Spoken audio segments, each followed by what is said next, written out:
So I guess how you go about fixing some of the woes that you guys are continue to experience. Keep doing what we're doing. Try to keep building confidence within our offenses, still understanding what we need to look for.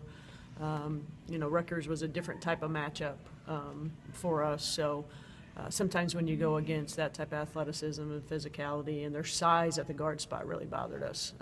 Couldn't get any good looks. So obviously we need to learn from that next time we play them, but the biggest thing is staying consistent with not making all your layups, but you need to make more than what we made.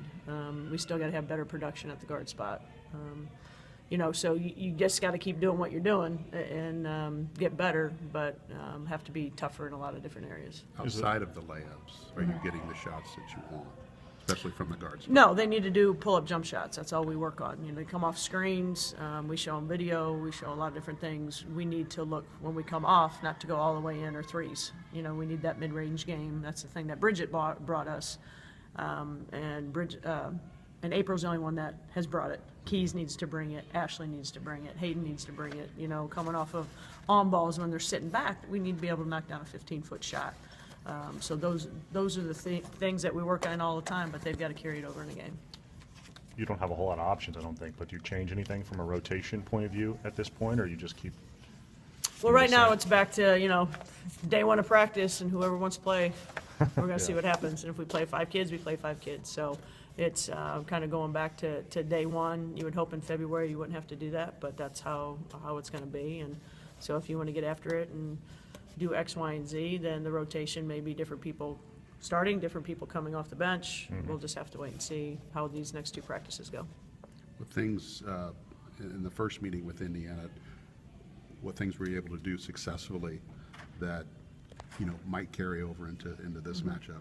Well, our defense was the big key. Our defense is what really made changes, made the huge adjustments. We got so many transition baskets. We didn't allow them transition baskets. We were able to score in the paint a ton, and they played us zone and man. So still doing those things is very, very important.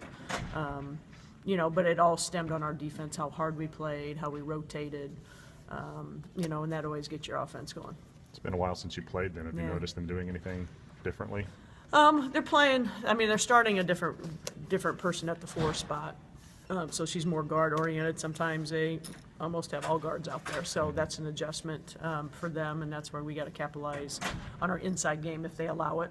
They may just pack it in, but, we have to continue to do what we did before. And they play a zone. We need to move the ball like we did against, Minnesota. I thought we were very effective and very efficient there. So carried the good things over as well. It's a bit frustrating that you take the 1 step forward, maybe 2 steps back, and can't really find that consistent level of play right now, this deep into the season. Well, yeah, it's very frustrating, and that's the thing that everybody is trying to focus on, and that's it's kind of like one of those things. You don't make layups, you're not consistent. That's all they think about. It goes back to negativity breeds negativity, and that's all you hear. So. It is, but I thought we played well in Nebraska. I thought we played great in Minnesota. I thought our Ohio State game was good. It got slipped away. Rutgers was so-so. But they are totally different than anyone we've played, and give them credit. They definitely were better than us that day. But it's that let's get over the hump. It's just playing, keep getting better, playing your rears off every single second. Because right now our 8 games left. It's a good schedule for us. Our tough schedule was there, and we're hoping to get Bridget back in a week to 10 days. And not that she's going to be the cure-all, but it's just another rotation, another size, another rebounding, just a different look. And she's a kid that plays hard all the time. So it's a work in progress. It shouldn't be, but all our kids have always come back, and we've practiced well. And practice is one thing, but we now got to accumulate knowledge when we get on the court.